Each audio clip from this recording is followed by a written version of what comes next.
Good morning बच्चों।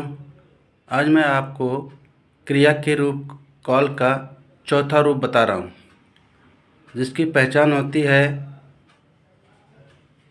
चौथा रूप मतलब परफेक्ट कंटिन्यूअस टेंस, जो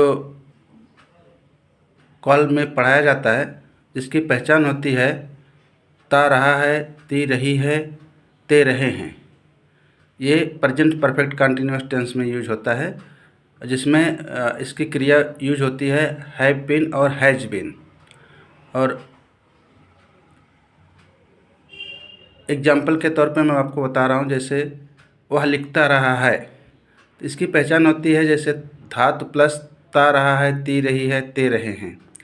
ये कहीं कहीं ऐसा भी रहता है कि इसमें पॉइंट ऑफ टाइम रखा रहता है, जैसे वो 2 बजे से पढ़ रहा है, 3 बजे से पढ़ रहा है, 2 दिन से पढ़ रहा है, ऐसा भी यूज होता है। मैंने लेकिन एक अट्रैक्टिव यूज बताया जो रेगुलर मतलब आपको पहचानने में तकलीफ नहीं होगी। जैसे वह लिखता रहा है, इसका क्या होगा, इसमें हैज़ बीन लगेगा क्योंकि वह जो सिंपल टेंस है। ही हैज़ बीन राइटिंग, वह लिखते रहे हैं, दे हैव बीन राइटिंग। वह तैरता रहा है, ही हैज़ बीन स्विमिंग, वह सोचते रहे हैं, दे हैव बीन थिंकिंग। वह कपड़ा धोती रही है, she has been washing clothes. तो ये जो रहता है ना, ये फ्यूचर, ये जो अपना काम चालू रहता है इसमें, लेकिन समय दिया रहता है। जैसे वो 2 घंटे से तैरती रही है, 4 घंटे से खाता रहा है, 2 घंटे से चलता रहा है, ये इसकी पहचान होती है। बट मैंने सिंपल बताया आपको, क्योंकि ये सिंपल में कैसा रहता है कि ताकि आपको इसको जितना आप सोचेंगे in English, you are thinking in English, then you can translate it. और ये आपको इंग्लिश बोलने के लिए ये आपको ज़रूरी है इसकी जानकारी लेना। अब इसकी जानकारी रहेगी तभी आप इंग्लिश बोल पाएंगे।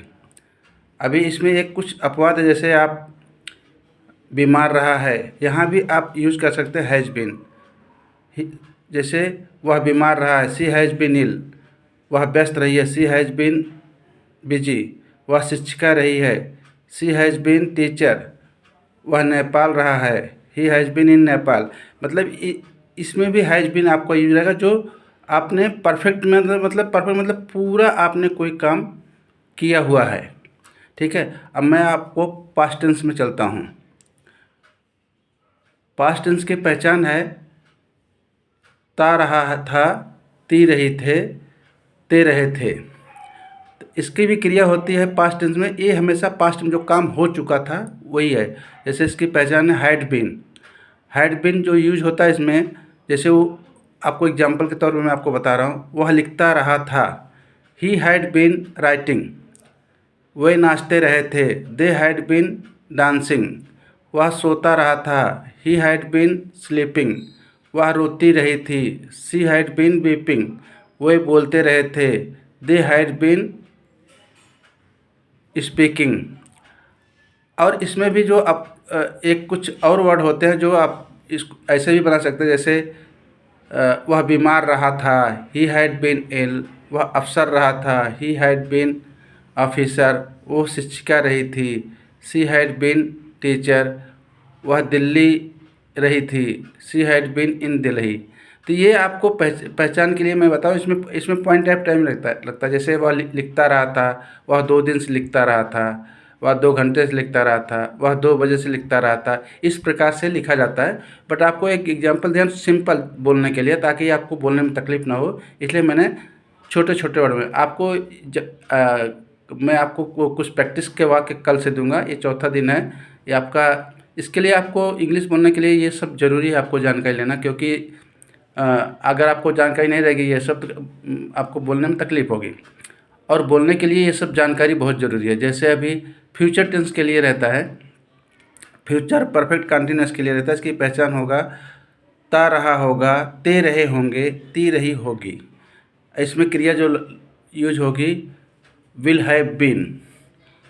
अब इसका आपको ये एग्जाम्पल के रूप में बताता हूँ। वह लिखता हुआ रहेगा, he will have been writing. वह लिखती हुई रहेगी, she will have been writing. वह लिखता हुआ रहेगा, I will have been writing, वह खाता हुआ रहेगा। He will have been eating, वे खिलाते हुए रहेंगे। They will have been feeding. तो इसमें कुछ और भी वाक्य होते हैं, जैसे वो नेपाल में रहेगा। अब फ्यूचर में आप कभी वो नेपाल में रहेगा तो उसके लिए भी ये होता है he will have been in Nepal, मतलब नेपाल में फ्यूचर में रहेगा, ऐसा शो करता है। तो आप इसमें विल हैव बीन लगाएंगे। वह तैर रहा होगा, he will have been swimming. वह अफसर रहेगा, he will have been officer. ये आपको इसलिए बता रहा हूँ क्योंकि ये अपवाद है जो जहाँ पे ता रहेगा, ती रहेंगे, तो रहेंगे नहीं रहता, लेकिन इसका जो यूज होता है ना और रेगुलर रहता है। जैसे फ्यूचर में रेगुलर रहेगा उसके लिए वो ये अपवाद रहता है। जैसे वो नेपाल रहेगा, वह खाता रहेगा, वह कुछ करेगा, वह ऑफिसर होगा, इसके लिए भी आपको विल हैव बीन लगता है। ठीक है। और you are going to speak English, तो you will have learn all tenses, simple sentences, active voice, passive voice, double passive voice. और आपको वैसे भी क्रिया रहते जो दूसरे से हम काम करवाते हैं वैसे भी यूज करने के लिए वो बहुत डिफ़िकल्ट होता है। वो मैं आपको धीरे धीरे सब समझाऊंगा।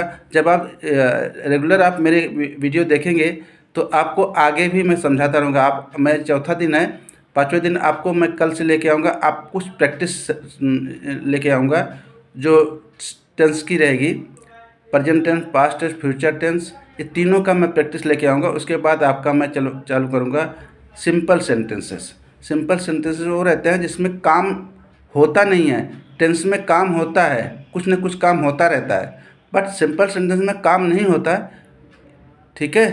तो वो काम नहीं होता, उसके लिए उसमें कोई उसका बनावट रहता है। जैसे वो ऑफिसर है, उसके पास गाड़ी है, कोयल है, घर घर की कहानी है, घर घर में खुशी है।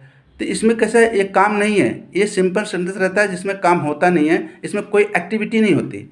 इसमें टेंस में एक्टिविटी होती है, इसलिए टेंस और सिंपल टेंस में डिफरेंस है। तो आपको बोलने के लिए मैं कल से ये बताऊंगा कि सिंपल सेंटेंसेस क्या है। ये प्रैक्टिस करने के बाद ये चारों आप प्रैक्टिस करो उसके बाद। और अगर आपको वीडियो अच्छी लगी हो तो आप लाइक और शेयर करो।